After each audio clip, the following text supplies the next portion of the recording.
For Cassandra Steer, every dollar counts. I find that we have to be very, very frugal and really stretch every dollar. So when a car accident resulted in a $400 excess fee, her tight budget cracked. I think I paid some of the mortgage, paid some of the electricity bill, paid some of the phone bill, and then caught up in all those areas. A juggling act that Michelle House from secretbudget.net says could have been avoided if Cassandra had an emergency or rainy day fund.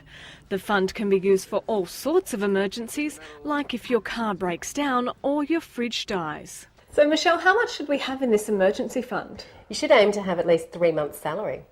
3 months? That's a lot of money. Is that really achievable? It is achievable for anybody on any kind of budget. If you don't think you can afford to save any money, Michelle says the secret is cutting back on unnecessary expenses that may be eating a hole in your budget. Coffees, magazines, even the daily newspaper.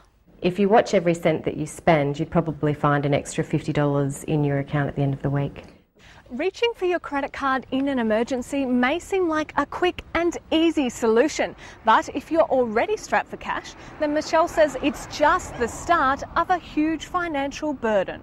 So if you're watching every cent, it makes sense to save, and many who have learnt this lesson have felt the benefits. Yeah, the car breaks down, you have something goes wrong in the house, you've got to replace something urgently, and if you've got them savings, you can do it with no worries.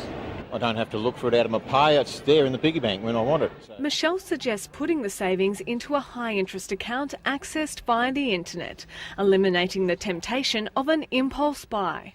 You can't use it for a new wardrobe and you can't use it for buying a PlayStation. They're different kinds of things that you need to save for.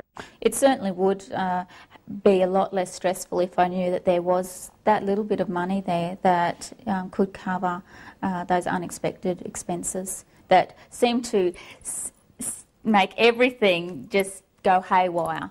So we've asked Michelle to get her started. So what we need to do first, Cassandra, is start to track your spending, and what I recommend is doing the 30-day spending tracker. This will give you a really clear indication of what you're spending your money on and perhaps what you really don't need. To keep an accurate track of variable expenses, a receipt is needed for every dollar you spend. Yes, even the daily newspaper.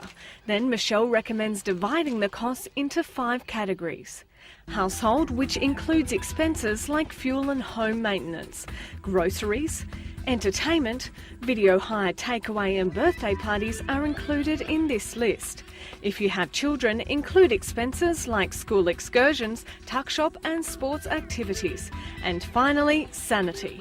Sanity is a category that you have to have for yourself. I think if you get stuck into, I'm on a budget and I can only spend this, you fall off that budget very quickly.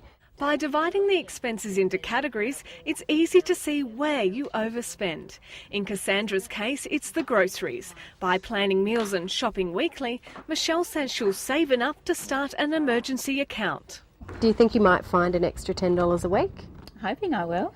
Well, that's $40 a month that you can put towards your emergency fund. And yes, it's going to take time, and then it will build up, and like I said, you'll have a beautiful nest egg at the end. When stressed in an emergency, the last thing anyone wants to worry about is money. But if you start an emergency fund today, the next time one pops up, you'll be just singing, singing in the rain.